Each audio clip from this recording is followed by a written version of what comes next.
మా పరమ తండ్రి యేసుక్రీస్తు ప్రభువా, పరిశుద్ధాత్మ దేవుడా, మరి ఒక్కసారి మమ్మల్ని అందరినీ ఈ సాయంకాల వేళ మంచిగా సమకూడించి ఆన్లైన్ ఉండేవాళ్ళు ఇక్కడ ఉండేవాళ్ళు అందరూ కూడా మీ మాటలు వినడానికి మమ్మల్ని సిద్ధం చేసి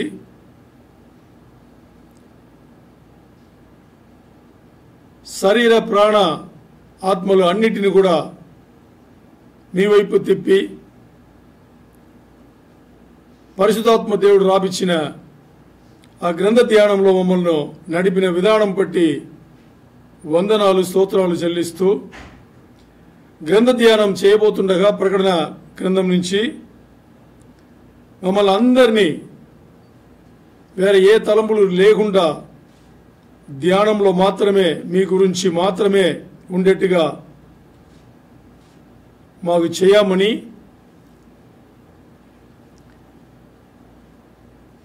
వాక్య ధ్యానంలో అడ్డగింప ప్రయత్నం చేస్తున్న సాతాను చీకటి అంధకార శక్తులన్నిటినీ యేసయ్య నామములో ఈచనమే వెలకొట్టుచు మహిమ ఘనత ప్రభావం మీగే తండ్రి అయిన మీగే ఆరోహిస్తూ యేసయ్య అతి పరిశుద్ధ నామములో అడిగి వేడుకుని పొందినాము తండ్రి, ఆమేన్.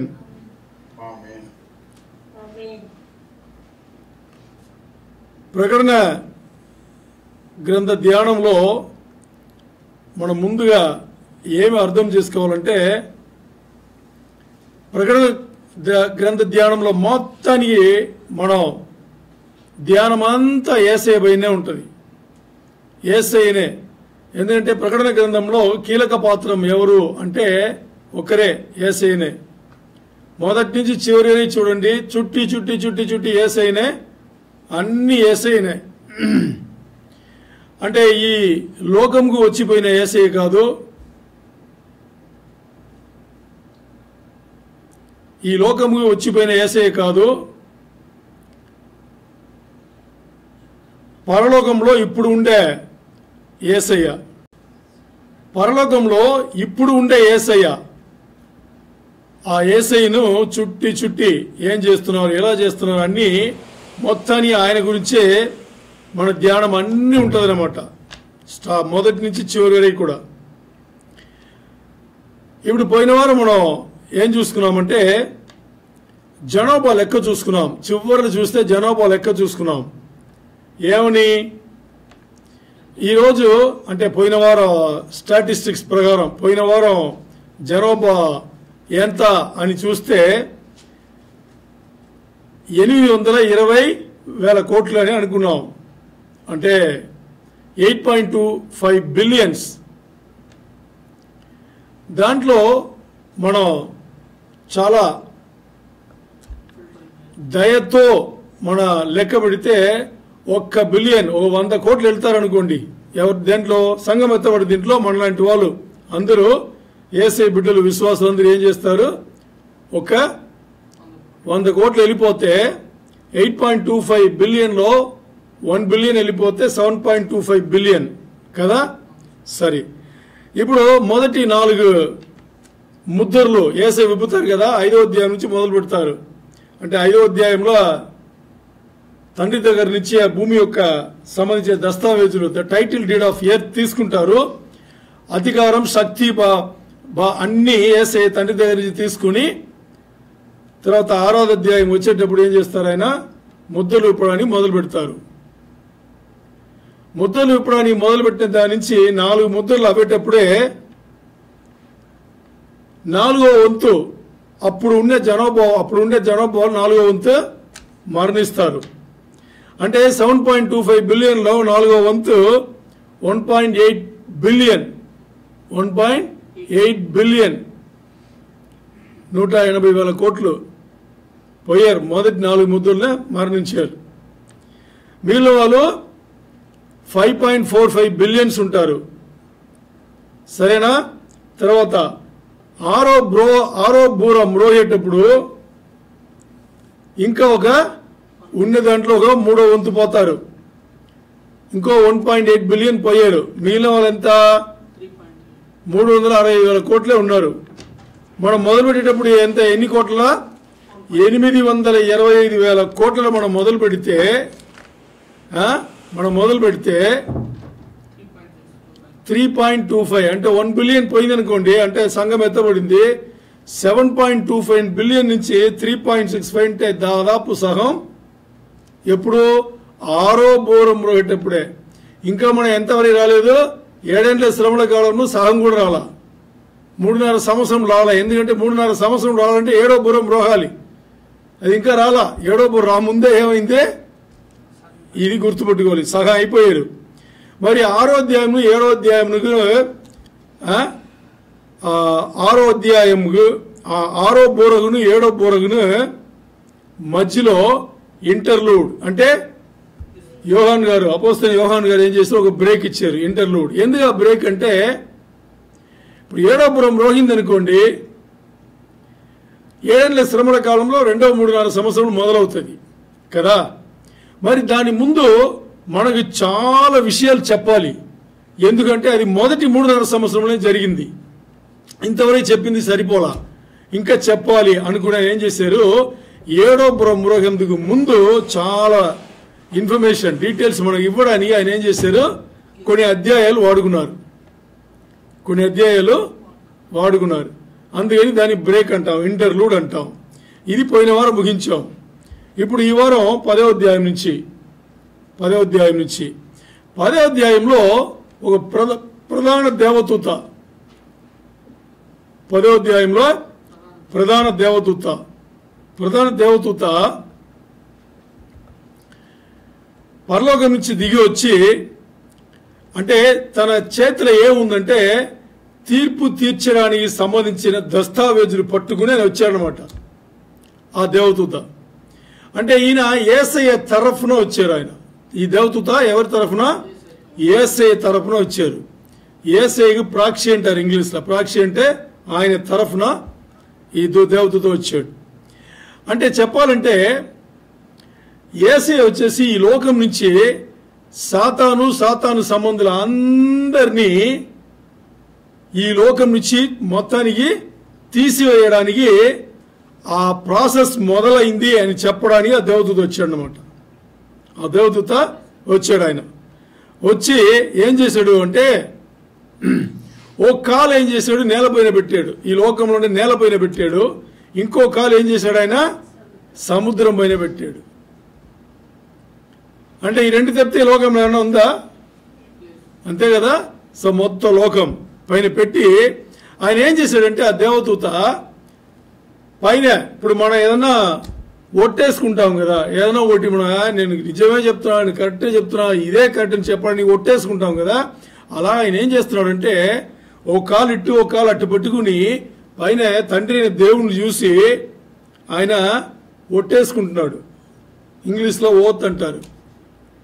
ఒట్టేసుకుంటున్నాడు. ఒట్టు ఎలా వేసుకున్నాడు అంటే, ఒట్టేసుకుని ఏం చెప్తున్నాడు, దేవుని పైన ఒట్టేసుకుని చెప్తున్నాడు, సమయం అయిపోయింది అంటున్నాడు. టైమ్ ఈజ్ అప్ అంటున్నాడు. ఏమంటున్నాడు, టైమ్ ఈజ్ అప్, ఈ లోకంకు ముగింపుకు రావాల్సిన సమయం అయిపోయింది, వచ్చేసింది అని చెప్పేసి.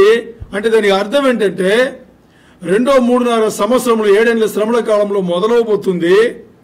యేసయ్య ఇప్పుడు సాతాను సంబంధులు అందరినీ ఏం చేయబోతున్నాడు, మొత్తాన్ని ఈ లోకం నుంచి తీసివేయబోతున్నాడు. అది చెప్పడానికి ఆయన అక్కడి నుంచి వచ్చాడనమాట. అంటే దానికి అర్థం ఏంటి అంటే, యేసయ్య ఈ లోకంను తన గుప్పట్లో తీసుకోవడానికి, తన వశం తీసుకోవడానికి టైం మొదలైంది, వచ్చేసింది. అంటే ఈ లోక రాజ్యంలో అన్ని కూడా యేసయ్య రాజ్యం అవ్వడానికి సమయం సమీపించింది అని చెప్పేసి ఆ దేవదూత దేవుని పైన, తండ్రి పైన ఒట్టేస్తాడనమాట.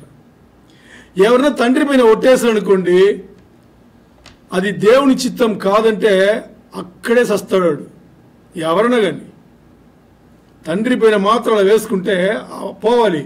అది తండ్రి పంపించి వచ్చిన దేవదూత అబద్ధం చెప్తాడా, ఛాన్సే లేదు. సమయం అయిపోయింది, సాతాను సంబంధులు అందరూ ఈ భూమి నుంచి తొలగిపోవాల్సిందే, ఆ సమయం వచ్చేసింది.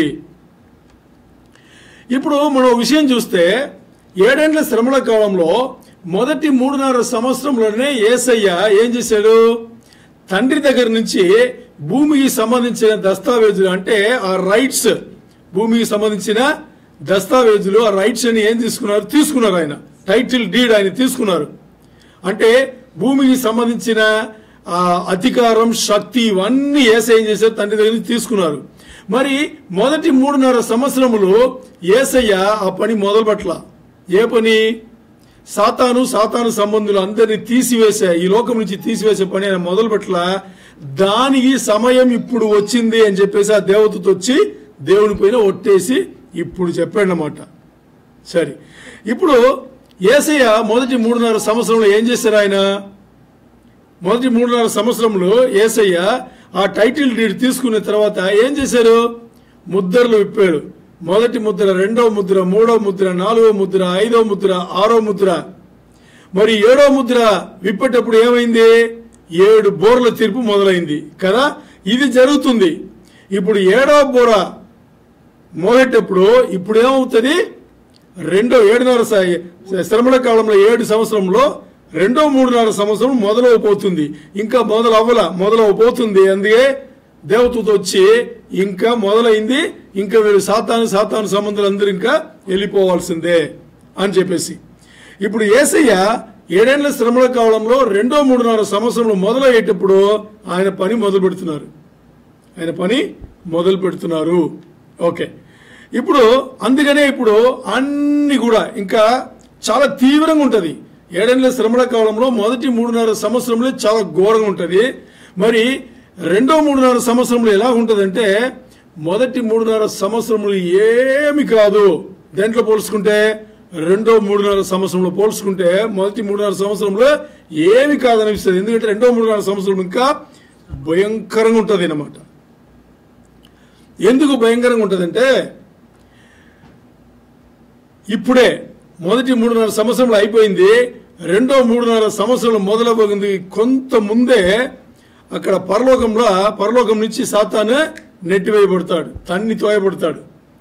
ఇప్పుడు అక్కడి నుంచి వచ్చి పడినవాడు ఏమవుతాడు? వాడికి తెలుసు ఈ భూమిలో మనగే చాలా తక్కువ టైం ఉందని వాడికి తెలుసు. చాలా తక్కువ టైం అంటే ఎంత టైము? 3.5 సంవత్సరంలో ఉంది. అందుకని వాడు ఎలా ఉంటాడు? పిచ్చెక్కిపోయి తిరుగుతాడు. ఎవరిని ఏ సమయంలో ఎలా మింగుతాం, చంపేద్దాం, రక్షణను కోల్పోవాలి. రక్షణ అంటే యేసయ్యను ఎవరు నమ్మకూడదు, వచ్చే వాళ్ళందరినీ చంపి వాడితో నరకముకు తీసుకెళ్లాలని ఒక్కటే వాడికి ఉద్దేశంగా ఉంటది. సో అందుకనే ఇంతవరకు ఇప్పుడు యేసయ్య 7 ముద్రలు విప్పబడింది. 7వ ముద్ర విప్పిన తర్వాత బోర్ల తీర్పు మొదలైంది. 1, 2, 3, 4, 5, 6 అయిపోయింది. ఇప్పుడు 7వ బోర. 7వ బోరకు 6వ బోరకు 7వ బోరకు మధ్యలో ఇంటర్లూడ్ బ్రేక్ ఉంది కదా. ఆ బ్రేక్ మధ్యలోనే అపోస్తలుడైన యోహాను గారు చాలా విషయాలు చెప్తున్నారు. ఆ విషయాలు ఏంటంటే అన్ని మొదటి 3.5 సంవత్సరంలో జరిగిందే. అందుకని 2వ 3.5 సంవత్సరంలోకి మనం వెళ్ళక ముందే ఈ విషయాలన్నీ మనకు తెలియాలి కదా. అందుకని అలా చెప్పారన్నమాట. ఇప్పుడు ఈ దేవతతో వచ్చిన తర్వాత ఆటోమేటిక్ ఏమైంది? ఒక కాలు భూమి పైన, ఇంకో కాలు సముద్రం పైన పెట్టి దేవుని పైన ఆయన ఏం చేశారు? ఒట్టేసుకున్నాడు. ఒట్టిగా ఏం చెప్తారు తెలుగులో? మంచి తెలుగులో ప్రమాణం చేశారు ఆయన. ప్రమాణం చేసిన వెంటనే దానికి ఏమర్థం అంటే ఇంకా టైం లేదు, ఇంకా సమయం అస్సలు లేదు. ఇదే సాతాను సంబంధులు ఇంకా తొలగిపోవాల్సిందే అనేది ఇప్పుడు వాళ్ళు పొయ్యే తీరాలి. మరి సాతాను అంత ఈజీగా పోతాడా? వాడికి తెలుసు 3.5 సంవత్సరంలో ఉందని. అంత ఈజీగా పోతాడా? ఎంత అవుతుందో అంత పోరాడతాడు. పోరాటం దేనికి తెలుసా? గెలవడానికి కాదు, మనుషుల్ని చంపడానికి. ఆత్మలు యేసయ్యను చేరకూడదు. ఎనివే నేను అగ్నిగుండం పోతాని వాడికి తెలుసు. వాడు ఎప్పటి నుంచి తెలుసు? శిలువ కార్యం ఎప్పుడు జరిగిందో అప్పటి నుంచి తెలుసు వాడికి. అప్పటి నుంచి తెలుసు. దాని ముందున్న లోకం వేరు, దాని తర్వాత ఉన్న లోకం వేరు. దాని ముందున్న లోకం ఇంకా నేచురల్గా ఉండింది. దాని ముందున్న లోకం, దాని తర్వాత చూడండి డెవలప్మెంట్ చూడండి, అన్ని వాడి ప్లాన్లే. ఎంత మార్పు వచ్చిందని చూస్తే మీకు దీనిని తెలిసిపోతాయి. ఎలా తెలుసా? యేసయ్య సిలువలో వాడిని ఓడించేటప్పుడు దాని ముందున్న లోకం కొంచెం మామూలుగా నేచురల్గా ఉండింది. మరి సిలువలో ఓడించిన తర్వాత సంవత్సరములు శతాబ్దములు గడిచి గడవను ఇప్పుడు నా జీవితం నేను చూస్తున్నా. కిందటి 50 సంవత్సరంలో ఎంత చెడిపోయింది తెలుసా మీకు? పోనీ మీ ఆలోచన చేయండి, మీ జీవితంలో, నాకన్నా మీరు వయసు తక్కువ కాబట్టి మీ జీవితంలో కిందటి 15 సంవత్సరంలో ఈ గ్యాడ్జెట్స్ ఎంత పాడు చేసింది లోకంలో. యూట్యూబ్, ఇంకా ఆ మీడియా, ఈ మీడియా, సోషల్ మీడియా, ఇవన్నీ చూడండి ఎంత పాడు చేసింది. అంటే దాని అర్థం ఏమనుకున్నారు మీరు? మనుషులు ఏదో అనుకున్నారు, డెవలప్ అయిందని మీరు అనుకున్నారేమో. సమయం దగ్గర పడింది. దేనికి? ముగింపుగా సమయం దగ్గర పడింది. ఎందుకంటే ఈ డెవలప్మెంట్లు అన్నీ సాతానిది, అర్థం చేసుకోవాలి.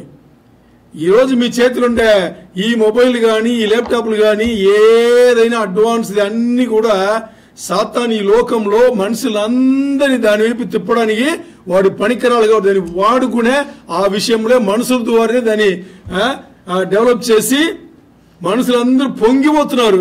అదే నిన్ను రేపు అగ్నిగుండంకి తీసుకెళ్తే తెలుసా? వాడు చేసిన పని అది. మీరు ఎవ్వరు కాదనలేరు. కిందటి 10 సంవత్సరంలో గ్యాడ్జెట్స్ లో ఎన్ని వెర్షన్స్ వచ్చింది, ఏమేమి మారింది. సంవత్సరానికి ఓ రిలీజ్.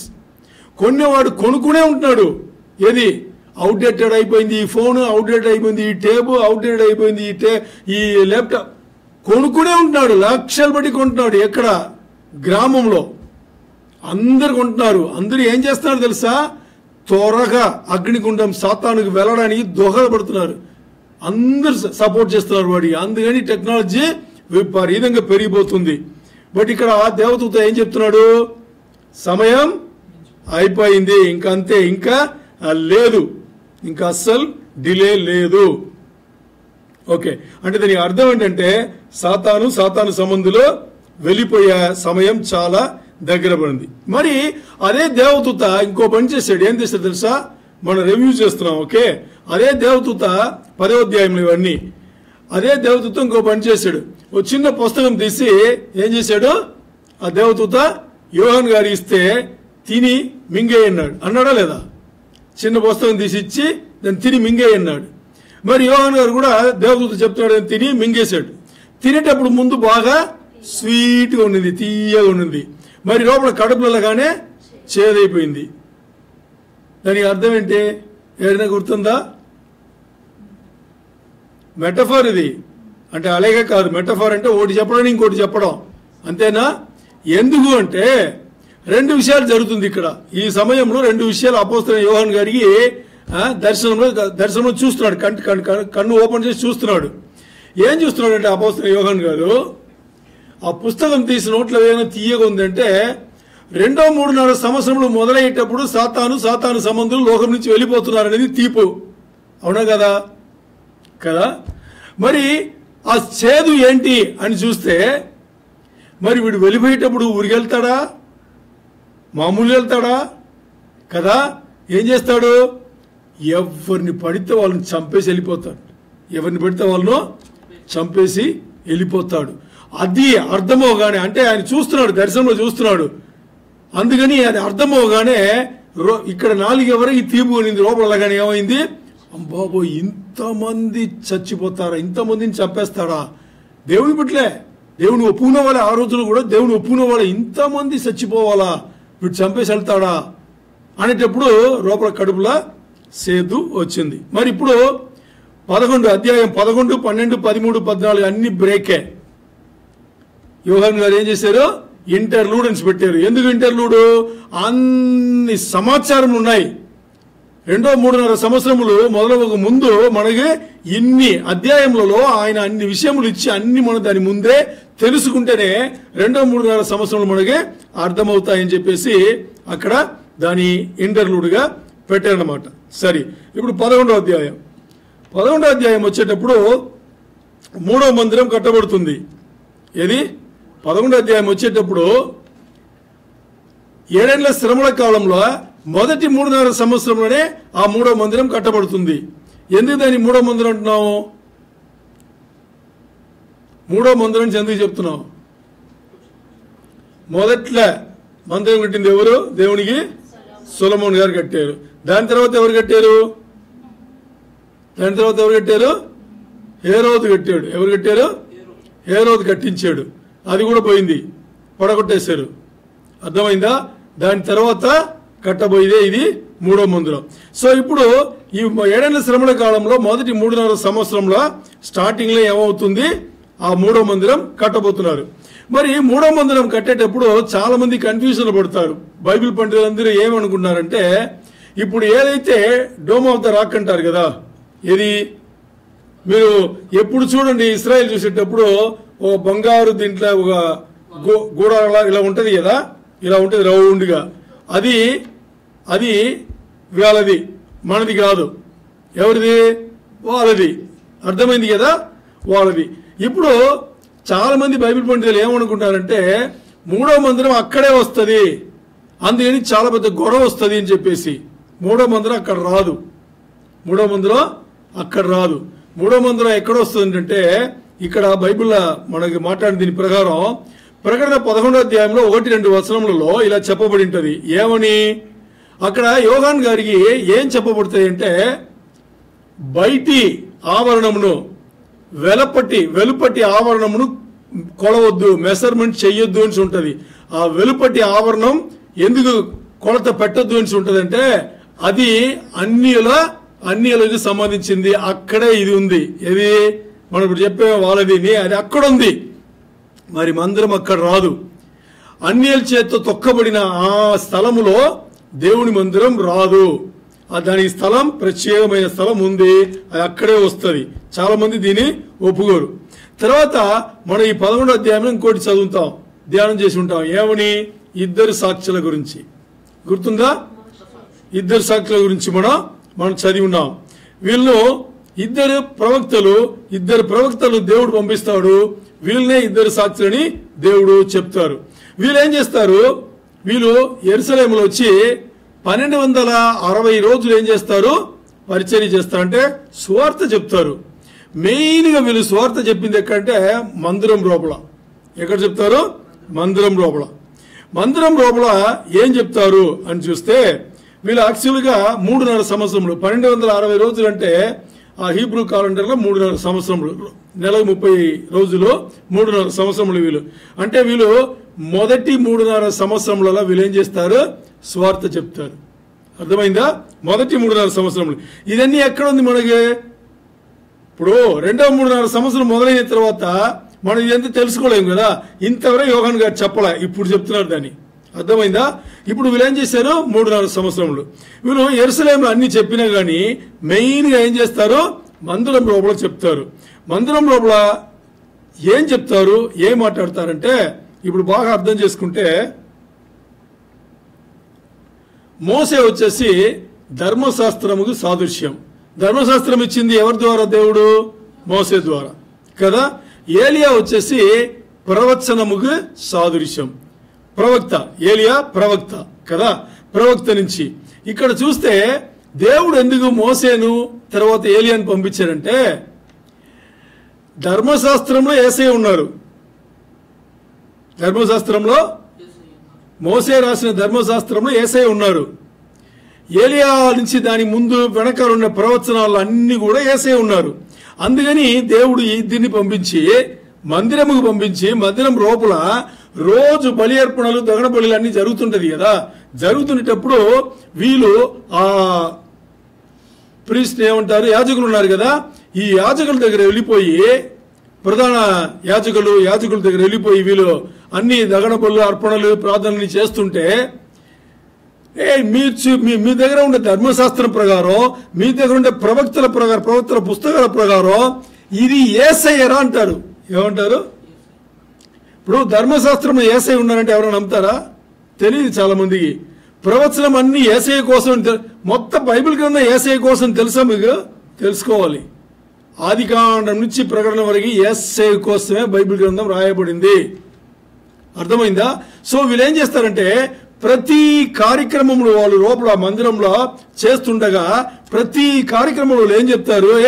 ఇది యేసయ్య, ఇక్కడ యేసయ్య, ఇది యేసయ్య గురించి, ఈ పని యేసయ్య వచ్చి ముగించేసేలేరు, మీరెందుకు ఇంకా పిచ్చి పుట్టిపోయి అదే పనులు చేస్తారు అంటే వాళ్ళు ఇంకా దగన పనులు చేస్తున్నారు. దాన్ని ఆయన నెరవేర్పు చేసి వెళ్ళిపోయాడు కదా. అన్ని ఆయన తర్వాత వీళ్ళు చేస్తుంటే ఈ మోసేను ఏలియా ఇద్దరు వచ్చేసి ఏం చేస్తారంటే వాళ్ళకి అందరికీ నచ్చ చెప్పి ఇది కాదురా మీరు చేసేది తప్పు, మూఢనమ్మకం, యేసయ్య ఆల్రెడీ వచ్చారు, ఇక్కడక్కడక్కడ ఈ పూజల్లో ఈ పునస్కారం ఇవన్నిట్లో కూడా యేసయ్యనే కీలక పాత్ర నుంచి అన్ని వాళ్ళకి క్లారిటీగా చెప్తారు. మరి మొదటి 3.5 సంవత్సరంలో అయిన వెంటనే వీళ్ళని చంపేస్తాడు అంత్యక్రీస్తు, ఇద్దరిని చంపేస్తాడు. చంపిన తర్వాత 3.5 రోజులు, ఎన్ని రోజులు? 3.5 రోజులు వాళ్ళ శవంలో అలా రోడ్డు పైన పడి ఉంటుంది. 3.5 సంవత్సరములు అందరు చూస్తారు, లోకంలో వాళ్ళు అందరు చూస్తారు. ఎలా చూస్తారు తెలుసు కదా మనకు. ఈరోజు లోకంలో ఏం జరిగినా మనం అందరు చూడగలుగుతున్నాం కదా. అలాగే యూట్యూబ్లు, టీవీలు, అది ఇది అన్నిట్లో ఏం చేస్తారు, చూస్తుంటారు. అందరు చూస్తుండగా 3.5 రోజులు అవ్వేటప్పుడు పరలోకం నుంచి ఇక్కడ ఎక్కిరండి అని ఒక స్వరం వస్తే వాళ్ళు అలాగా మరి జీవం కలిగి మరి వెళ్ళిపోతారు. ఇద్దరు పరలోకముకు పట్టబడతారు. ఇది ఇద్దరు సాక్షులు. సరే, ఇప్పుడు ఈ 3.5 సంవత్సరముల వరకు వీళ్ళు ఏమి చేసినా వీళ్ళు ఎవరు చంపలేరు. దేవుని ఆజ్ఞ.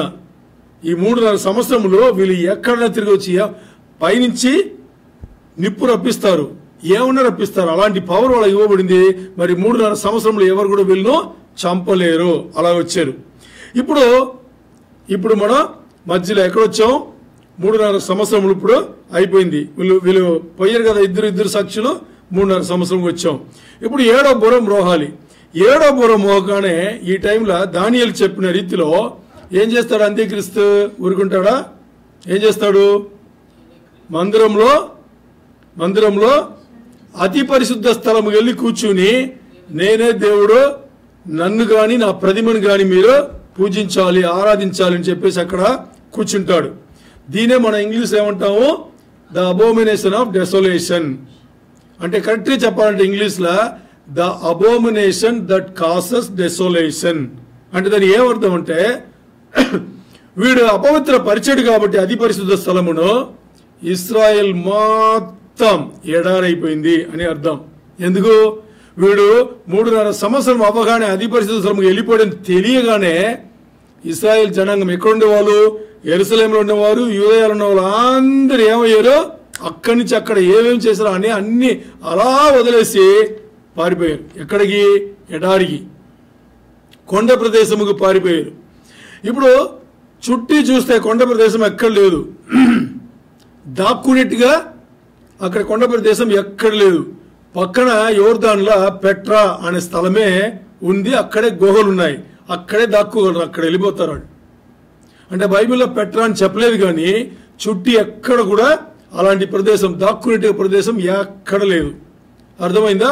అందుకని వాళ్ళు అక్కడికే వాళ్ళు వెళ్ళిపోతారు. మరి ఇది 11వ అధ్యాయం. 12వ అధ్యాయంలో మనం ఏం చూస్తామంటే పరలోకంలో యుద్ధం జరుగుతుంది అని చూస్తాం. ఏంటి? పరలోకంలో యుద్ధం జరుగుతుంది. యుద్ధం ఎవరికి? మికాయేల్ అనే ప్రధాన దేవదూతకును తన సంబంధులకును, సాతానుగును తన సంబంధులకును అక్కడ యుద్ధం. మనకు తెలుసు యుద్ధంలో ఎవరు గెలుస్తారు? మికాయేల్ సంబంధించిన దేవదూతలు గెలుస్తారు. సాతాను సంబంధించిన వాళ్ళందరూ అక్కడే ఓడిపోయి పరలోకం నుంచి స్థలం కోల్పోయి ఇక్కడ వచ్చి పడిన అప్పుడే ఇంకా అక్కడే ఉన్నాడు. వాడు వెళ్ళొచ్చు, దేవుడితో మాట్లాడతాడు. యోబు గ్రంథంలో చెప్పింది ఇంకా జరుగుతుంది. అర్థమైందా? దేవుడు మీటింగ్ చేస్తున్నారు. ఎవరితో? అన్ని దేవదూతలతో. అంటే అన్ని దేవదూతలు అంటే దేవుడు వచ్చేసి ఇప్పుడు లోకం ఒక గ్రహం కదా, గ్రహం అంటారు కదా, అదే భూమి ఒక గ్రహం కదా. ఇలాగ కోటానుకోటి గ్రహములు ఉన్నాయి. దానికి ఎవరు పరిపాలిస్తారో వాళ్ళందరూ మీటింగ్ రావాలి. ఎవరితో? తండ్రితో. అలాగే యోబధ్యాయంలో అంటే యోబు గ్రంథంలో మనం చూస్తాం. ఇప్పుడు కూడా జరుగుతుంది. ఆ మీటింగ్ జరిగితే వీడు కూడా వెళ్తాడు. ఎంతవరకు వెళ్తాడు? ప్రకటన 12వ అధ్యాయం వరకు మికాయేలును తన దూతలను సాతాను తన దూతలు అక్కడ యుద్ధం జరుగుతాయి, యుద్ధంలో ఓడిపోతాడు. అక్కడి నుంచి పర్మనెంట్ గా నిరంతరంగా అక్కడి నుంచి పడదోయబడతాడు. అర్థమైందా? ఓకే. అప్పుడు వచ్చి ఎక్కడ పడతాడు? ఇక్కడ భూమి పైన పడతాడు. ఇప్పుడు వాడు వచ్చి ఇక్కడ భూమి పైన పడేటప్పుడు మనందరికీ తెలుసు చాలా తక్కువ టైం ఉంది వాడి అని. ఎంత టైం ఉంది? 3.5 సంవత్సరంలే. అందుకని వాడు ఏం చేస్తాడంటే ముందు వాడి కోపం ఎవరిపైన వస్తుందంటే స్త్రీ పైన. స్త్రీ ఎవరు? 12వ అధ్యాయం ఉండే స్త్రీ ఎవరు? ఇస్రాయేల్ జనాంగం. అర్థమైందా? ఎందుకు ఇస్రాయేల్ జనాంగం పైన వాడికి కోపం అంటే కోపం కాదు, ఉగ్రత భయంకరంగా ఉంటుంది. ఎందుకంటే వీలే కదా యేసుని తీసుకొచ్చారు ఆ కోపం వాడి. అందుకని ఓకే. ఇప్పుడు వీడి వల్ల పట్టడానికి అవ్వదు, ఎందుకంటే వాడు కొండపైన పారిపోయాడు. అందుకని పారిపోయారు కాబట్టి వీడికి దొరకరు కాబట్టి ఏం చేస్తారంటే దేవుడు ఏర్పాటు చేసిన దేవుని ఏర్పాట్లో ఉండే ఆ 144,000 మంది ఉన్నారు కదా, వాళ్ళు పట్టుకుంటాడు. అర్థమైందా? వాళ్ళు పట్టుకుని ఏం చేస్తాడు? మామూలు కాదు, వాళ్ళను వదలడు. సరే, ఇప్పుడు 13వ అధ్యాయం రాగానే అంత్యక్రీస్తును అబద్ధ ప్రవక్త చేసే పనులన్నీ అక్కడ మొదలవుతాయి. వాళ్ళు చేసే పనులన్నీ. ఎందుకంటే ఇప్పుడు మరి ఆరంభమైంది ఇది. అంత్యక్రీస్తు మీరు బాగా చూస్తే మొదటి 3.5 సంవత్సరములు సైలెంట్ గా ఉన్నాడు. ఏమైనా చేశాడా? ఏం చేయలా. ఇప్పుడు భయంకరంగా మొదలు పెడతాడు. ఇప్పుడు మొదటి 3.5 సంవత్సరంలో యేసయ్య మొదటి ముద్ర విప్పేటప్పుడే తెల్ల రంగు గుర్రం బయలుపడింది కదా, దాంట్లో వచ్చిన వాడే వీడు కదా. అక్కడి నుంచి ఏం చేయలా. మరి మొదటి 3.5 సంవత్సరంలో అలా గడిచిపోతే రెండో 3.5 సంవత్సరం మొదలు పెట్టేటప్పుడు సాతాను ఏం చేస్తాడు తెలుసా? 2 క్రూర మృగం చూస్తాం కదా. మొదటి క్రూర మృగం ఎవరు? ఘట సర్పం ఏం చేస్తాడు? సముద్రం ఒడ్డుపైన వచ్చేసి ఏం చేస్తాడు? ఆయన లోకం ఉండే రాజ్యంలో అన్ని ఒక్కటి చేసి ఏం చేస్తాడు? ఒక సిస్టమ్ తయారు చేస్తాడు. అదే బీస్ట్ సిస్టమ్, అంటే క్రూర మృగం ఒక సిస్టమ్. అది ఆ సిస్టమ్ ఏం చేస్తాడు? అలాగే దాని సాతానుకు ఉన్న శక్తి, బలం, అధికారం అన్నిటినీ ఎవరికి ఇస్తాడు? ఇంకో క్రూర మృగం అంత్యక్రీస్తుకి ఇస్తాడు. ఇప్పుడు అంత్యక్రీస్తు ఆ బలంను పొందుకుని అబద్ధ ప్రవక్తతో ఏం చేస్తాడు? పని మొదలు పెడతాడు. ఎప్పుడు? రెండో 3.5 సంవత్సరంలో మొదలయ్యేటప్పుడు. ఇప్పుడు అబద్ధ ప్రవక్త ఏం చేస్తాడు? భయంకరంగా చేస్తాడు. ఏం చేస్తాడు? ఇప్పుడు ఏం చేస్తాడంటే జనాలు అందరితో దేశాలు మాట్లాడతాడు. ఏం మాట్లాడతాడు? క్రూర మృగం యొక్క ముద్ర చేతి ఎందు గాని నొసలైంది గాని వేసుకోవాలి. తర్వాత ఏం చేయాలి? వేసుకుని క్రూర మృగమును తనను గాని తన ప్రతిమను గాని ఆరాధించాలి అని చెప్పి చేసే పని వీడిదే. అబద్ధ ప్రవక్త చేస్తాడు. మరి ఇప్పుడు ఎవరన్నా దీన్ని వినలేదనుకోండి, దీన్ని చేయలేదనుకోండి, ఏమవుతాయి? ఎవరన్నా వినలేదు, ఎవరన్నా చేయలేదు అంటే ఏమవుతాయి? పిలిచిపెట్టి 2 పనులు చేయలేరు. మీరు వినలేదంటే మీరు ఏం అమ్మలేరు, మీరు ఏం కొనలేరు. మీ ఉద్యోగాలు పోతాయి, మీ వ్యాపారాలు ఆగిపోతాయి. ఎందుకు? ముద్ర లేదు కాబట్టి ఏం కొనలేరు, ఏం అమ్మలేరు. జాబ్ ఎందుకు పోతాయి? బిజినెస్ ఎందుకు ఆగిపోతాయి? మీకు ఇన్కమ్ రాదు కదా. మీరు ముద్ర లేదు, మీకు ఇన్కమ్ రాదు. 30 రోజులు జాబ్ చేసిన తర్వాత డబ్బులు రాదంటే చేస్తారా ఎవరన్నా? సో విశ్వాస బిడ్డలు ఏం చేస్తారు? ఈ 2 కోల్పోతారు. అప్పుడు ఆటోమేటిక్ ఏమవుతుంది? చాలా మంది విశ్వాసం కోల్పోయి కడుపు కాలి ఏం చేస్తారు? ముద్రలు వేసుకుంటారు. వాక్యం చెప్తుంది ముద్రలు వేసుకుంటారు, చివరి రోజుల విశ్వాసం తొలగిపోతారు అని చెప్పేసి చెప్తున్నారు. ఓకే, ఈ సిస్టమ్ను ఏ సిస్టమ్ను దేవునికి వ్యతిరేకించి జనాలను మోసం చేసే సిస్టమ్కే బబులోను సిస్టమ్ అంటారు. ఏమంటారు? బబులోను వేసి అంటారు కదా, బబులోను సిస్టమ్ అని చెప్పేసి మనకు. అందుకని దేవుడికి ఇది నచ్చదు. జనాలను చాలా బలవంతం పెట్టి ఏం చేస్తున్నారు? ఈ పనులు వారు చేస్తున్నారు. ఒకవేళ జనాలు ఒప్పుకోలేదంటే ఆ జనం అందరినీ ఏం చేస్తున్నారు? వాళ్ళు చంపేస్తున్నారు. సరే, 14వ అధ్యాయం వచ్చేటప్పుడు మొదటి 5 వచనంలో మనం ఏం చూస్తాము అంటే 144,000 మంది పరలోకంలో దేవుని సింహాసనముకు ముందు పాటలు పాడినట్టుగా చూస్తాం. పాటలు పాడినట్టుగా చూస్తాం. 12వ అధ్యాయంలో కనిపించారు. 12వ అధ్యాయంలో సాతాను వాడి ఉగ్రతను ఏం చేశాడు? ఇశ్రాయేల్ స్త్రీ పైన, అంటే ఇశ్రాయేల్ జనాంగం పైన పెట్టితే వాళ్ళు పారిపోయారు కొండ ప్రాంతంకు. దొరికిన వాళ్ళు ఎవరు? 144,000 మంది యూదులు, దేవుని ఏర్పాట్లు ఉండేవాళ్ళు. సో 14వ అధ్యాయం వచ్చేటప్పుడు వాళ్ళు ఎక్కడ కనిపిస్తున్నారు? పరలోకంలో దేవుని సింహాసనం ముందు పాటలు పాడుతున్నారు. అంటే దానికి అర్థం ఏంటి? దేవుని కోసం మరణించారు. అంటే ఇక్కడ మనం ఏమి అర్థం చేసుకోవాలంటే, అపనమ్మకం కలిగిన ఇశ్రాయేల్ జనాంగం, ఇప్పుడుండే జనాంగం ఎక్కడున్నారు, ఎలా ఉన్నారు, ఆ రోజు యేసయ్యనే నిజమైన దేవుడు అని ఎరిగి యేసయ్య కోసం ప్రాణం పెట్టిన ఆ ఇశ్రాయేల్ జనాంగం ఎక్కడున్నారు? చూసారా ఎంత మార్పు వచ్చింది? చూసారా? ఎందుకంటే వాతావరణం ఆ మార్పు తీసుకొచ్చింది. మరి దేవుడు అందరినీ వాతావరణం లోపల నడిపే మార్పు తీసుకోవాలని దేవుడైతే అనుకోలా. ఆ వాతావరణం తెచ్చుకునేది ఎవరు? మనమే. ఈరోజు మనకి పాఠం కూడా అదే. ఏంటంటే దేవుడు ఆయన ఏర్పాటు ప్రకారం వాతావరణం ఇచ్చే మనం సరిచేయాలంటే ఆయన ఇస్తాడు. ఆ వాతావరణం మన తట్టుకున్నట్టుగా ఉంటుంది. చాలా కష్టంగా వెళ్తుండాలి. ఆలోచన చేయండి. 7 ఏళ్ల శ్రమల కాలంలో రెండో 3.5 సంవత్సరంలో ఎలా ఉంటుంది? మొదటి 3.5 సంవత్సరంలో మనిషిని వాడు తట్టుకోలేడు. ఎందుకు తట్టుకోలేడు చెప్పండి? ఎందుకు తట్టుకోలేడు?